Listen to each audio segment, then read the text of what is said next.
Hey guys, we're going to put all the cheap toys in order. There's been 20 of them. Unless you count this year's cheap toys. I'm going to hold off because they're not done making them, but I'm just going to go ahead and do the old ones. There's 20 of them to get through. I put them in order, and I'm going to put them on this little grandstand here. But just so you know, back in the 80s, you probably remember this. But they made these, Topps made these. They come in little garbage bags. It's one of Topps' best ideas, I think. It's just, I call this, novelty candy because it came with candy inside. The candy looks like this. Before I get started, I'm just showing you what cheap toys are. They came with these little wafers. People remember these tasting horribly. They're still somewhat edible, by the way. But anyway, I don't know if I have the whole set. I've never tried to go for the whole set, but it is possible to put enough of these together. I'm talking about the candy wafers to make a set. But let's get started. I have them situated over here. I don't want to show you that because I want to reveal them, okay? We're going to start with Series 1. Let me set this phone down, and I'm going to hold up the cheap toy like this. And we're going to go one by one. Now, this is an all Novo show, meaning I only have Novos out. This is the first time this has ever been possible. I've been able, through years and years of tracking these down, to put together an all Novos set, all 20 toys in Novo colors. Anyway, so the worst Garbage Pail Kid cheap toy of all time is, in my opinion, this is just my opinion, is Brainy Janie. Now, if you look at the market, I can't spend a lot of time talking about each one, but I'm just going to give you some little facts. Artistically, this is just my subjective opinion, but something about her just standing there, she's not standing on the card. She's sitting there. There's just a little bit lost in translation. She's kind of plain. But if you look at the market facts, this toy does not do very well. The character does not do very well. Historically in cheap toys, it's the least valuable one. All right, so at number 10, we're going to go all the way to number 1. Then we're going to look, I'll flash it. We'll go look at the Series 2, in order. Okay, at number 9 is Mug and Megan. This is another one that typically doesn't sell very well in the cheap toy market. The figure, I don't think it's that bad, but just compared to some of the other ones, it just kind of falls a little flat. Yeah, I'm not sure I'm going to be able to put this phone down, actually. Now that I think about it, I'm going to have to kind of hold it up. At number, I went backwards. I'm sorry. At number 8 is Double Heather.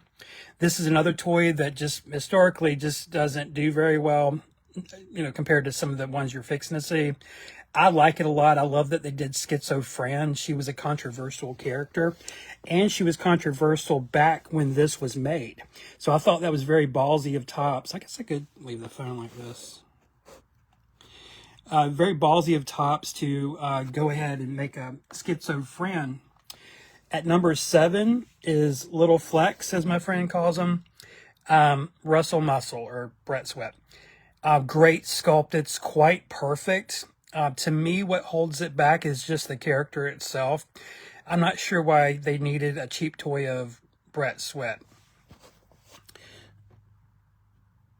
If you were Topps and all they had to work with at the time was Series 1 and Series 2. I'm talking about, that's 84 cards or whatever, 82 cards. They could have picked a different 10, right? Okay, at number 6 is Graffiti Petey. Now, this character has been on the rise like you wouldn't believe. Now, back when I started collecting these, this was the worst one because Graffiti Petey is the smallest, as you'll see. It's a little underwhelming, but I agree with the hobby and the market. I have always felt that this is a very charming one. And I love this character. I don't really love this toy of the character, but I've always loved New Wave Dave, But yeah, I have him sitting right there. Okay, at number 5 is the man himself, Atom Bomb. This is a character, a toy that I didn't quite honestly love to begin with. First of all, Atom Bomb standing in the toy, which is, I think, a weird choice. We had a a customizer. Do I need to go down this tangent? Anyway, he made a sitting atom bomb. God, I might not can even get to it. Can I just skip that? Okay, but anyway, at number 5, I have atom bomb. Look at this, Novo red, 1 of 1. Amazing. Okay. At number 4, I have Crater Chris. Now, I know this is a lot of people's favorite one, but we're in the top 4 here. And I agree with you. I think it's at the top, but I've never had him at the very, very top. But he's quite perfect. He's one of the most three-dimensional ones. He's actually the second thickest of Series 1. Alice Island is the thickest, but he's second thickest. Very, rounded is what I'm saying. But I have him at number 4. At number 3, Leaky Lindsay. Yeah, a little controversial probably on this character, but she's only gaining in her presence in the GPK. She's just become iconic. I mean, everyone goes right to her. She's really the first snot character. So she represents, in Garbage Pail Kids, we have poop, snot, toilets, but she's the first snot character. And so that's what makes her iconic. But as for her cheap toy, I think it's perfect, as it can be. It works. And she also has, this trap space. Russell Muscle has trap space. And so as a sculpt, think like sculpture or three-dimensional art, just seeing that lace work, it goes by different names, is pretty nice.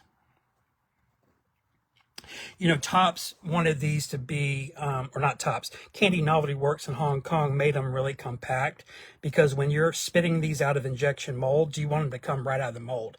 You don't want to have these these just trap space, because that can catch on the mold.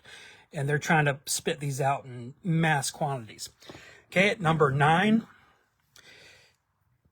I have Alice Island. I could definitely argue that this is the greatest cheap toy of all time, but I actually don't even have her at the top 1 in Series 1. But I do love this one very much. It's the most dynamic one, I think. We'll see as we go through, but it's quite the masterpiece. And here she is in Novo blue, floater blue. Okay, at number 1, you guessed it. This is my girl, man. There's a lot I can say about Thin Lin that I've said in all kinds of videos. I think she's the best one. I really do. She's the tallest. Let's go ahead and just say the facts. She's the tallest. She also gets her own little stand. Reminds me of Army Men. I just like this character as a toy. I think it's because the card is a little lackluster, but seeing Boney Joni as a toy, it's so fucking charming. I mean, she's literally flirting with us. It's almost like she's waving. She's not, I don't think, but I don't know. It's just such a great little toy. And look at all the trap space. This is truly a work of art. Look at the holes. Look at the design. Look at the tilt of the form of her body. I feel like I'm describing a piece of Greek sculpture. But could we for a minute? Could we talk about these on those terms just for a moment? I know it's delusional. Or is it? I don't really know. But that's my favorite one. Okay, let's go ahead and look at Series 2 at number 10, the worst one in my opinion. And according to the market, now I'm not basing this off the market, I'm basing this off of aesthetics. But the market seems to kind of agree, I think, is definitely the Elvis one, Las Vegas. Now, a lot of people doesn't know about the back with the guitar. Yeah, it's got so many great qualities. Now, before I get too deep, let's look at something here. There's a big difference between Series 1 and Series 2. I should probably hold it like this. Look at the thickness. That's because, listen, if you read my article, Series 1 was made to be vending toys. Now, vending toys comes in capsules. You turn the little knob at the grocery store, and they spit one of these out in the little capsules. it was meant to be flat, because if you look at the name of cheap toys, if you didn't know, in the industry, vending toys are called cheap toys.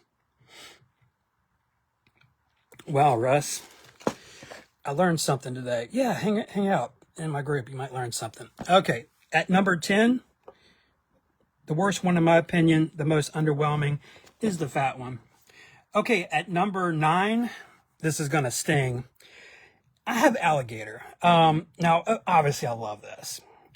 My issue with alligator, I think, is honestly the card itself, the character.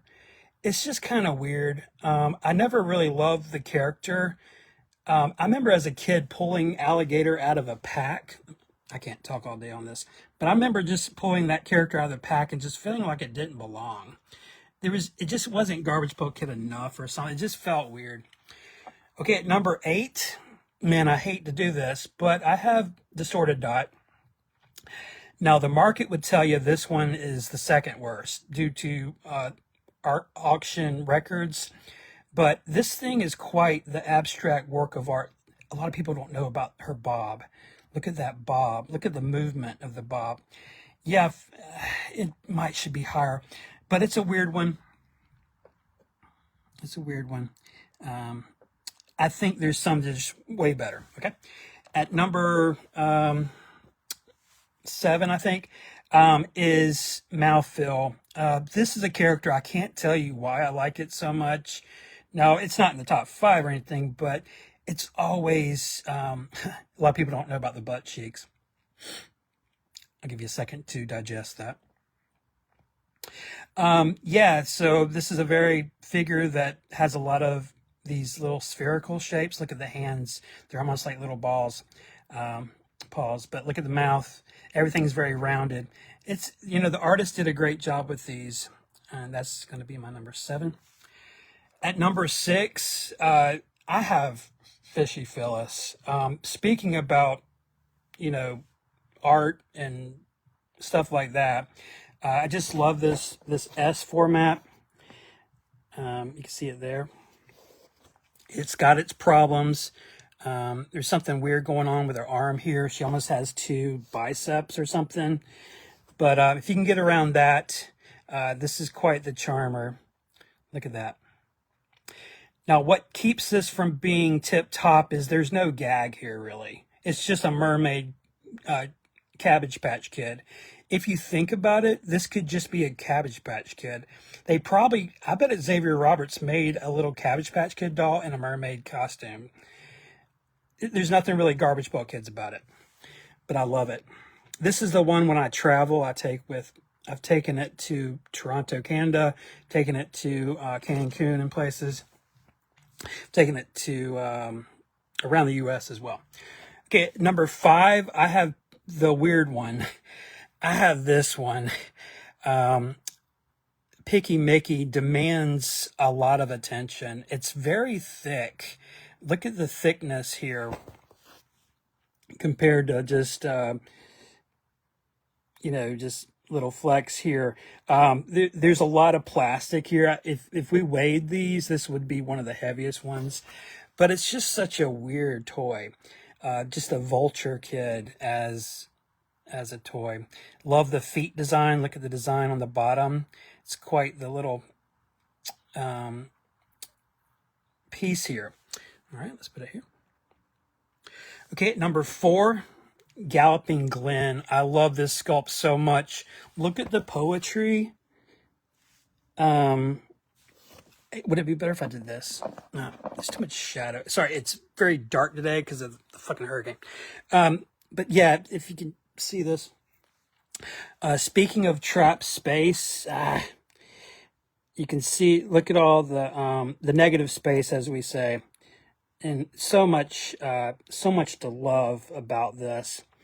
When I see something like this, I'm thinking, thank God Topps made a toy of Galloping Glen. I didn't even know I needed it. It's so amazing. It's also the widest of all the cheap toys. It takes up the most, length-wise, it's the longest. I think it is. Actually, Picky Mickey might... No, Glen's a little longer. Okay. Notice the difference between Series 2 and Series 1. These take up much more room. They're more three-dimensional. Okay, at number 3. Oh, this one hurts a little bit. This is Caddy Cathy. Okay, I'll be honest. I honestly think she's in a tie with Berserk Kirk, to be honest. Like, I don't know. When I was doing this, I had it like this. I had her at number 2, number 3. I literally kept doing this for about 30 minutes. It's tough. It's very tough. I would think most people, though, if I took a vote, this is about me, though, right now, but if I took a vote, I think most of us would put this at number 2. It's such a badass fucking toy. That's the thing. They're both just so badass. Let's just go with it. I have Caddy Cathy. Let's look at the back. I don't know if you've ever seen the back. She's like a pyramid. Speaking of heaviest toy, definitely the heaviest of all. Number 3. Okay, number 2. Really, to me, these are tied at 2. But Berserk Kirk. I just love the aggression. I like werewolves.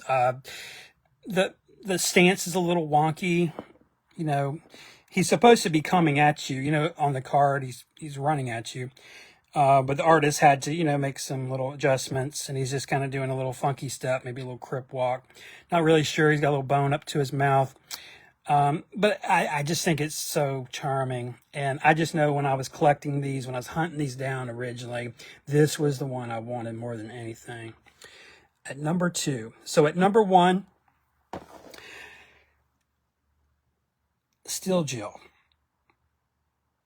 This is one of the most crazy things Topps has ever made. I cannot believe to this day that they made a severed head as a toy. It's one of the craziest objects this company has ever mass produced. It's just so wild. This has grown on me. Every year it grows better and better. It's the craziest thing. This is literally a head hanging off of a nail. It's just so badass. It's hard to even put into words.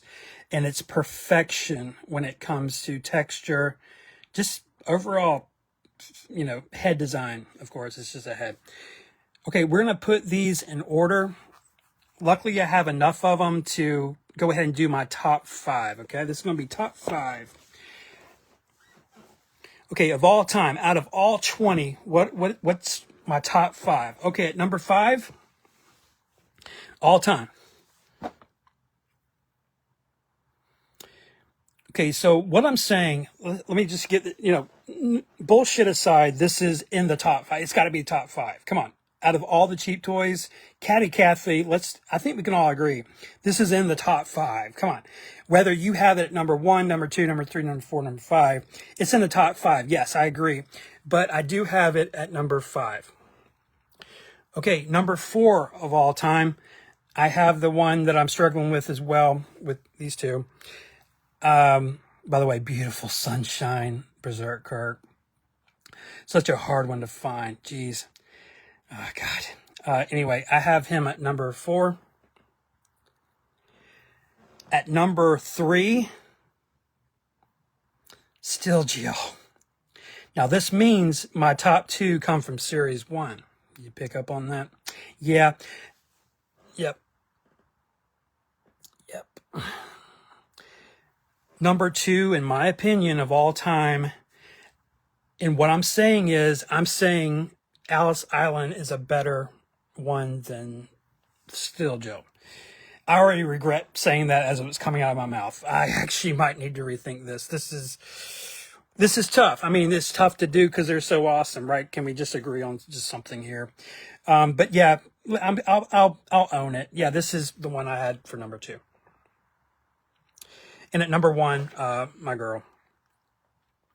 I just love it, man. It's just what I want. This is just what I want cheap toys to be. Edgy, crazy. It's a skeleton holding up its diaper. It's just fucking cool. I love it. This is such a fun character to collect. By the way, this is still the tallest of all the cheap toys. Thin Lin. Had she not had the base, she wouldn't have been the tallest. We lost her. And I got to just show you this real quick. Oh, let me get you that shot. This is my top. There you go. This year, I was able to find all 4. Whoa. Well, for doing rainbow order. Sorry, art teacher of 22 years. Yeah. Well, guys, hope you enjoyed that. I don't know if you agree or whatever. But, yeah, I just love these so much. And I'm not done collecting them, you know. And, you know, Topps just put out their cheap toys this year. They're licensed to Get a Grip, but they're still Topps. They're not very good, but they're not done making them. So we don't know what's coming out next. I call this Prometheus, which is like a alien humanoid. It's just a little joke I had. Well, guys, hope you enjoyed that. That's about all I got. And I'll see you guys in the next one. Russ Van out.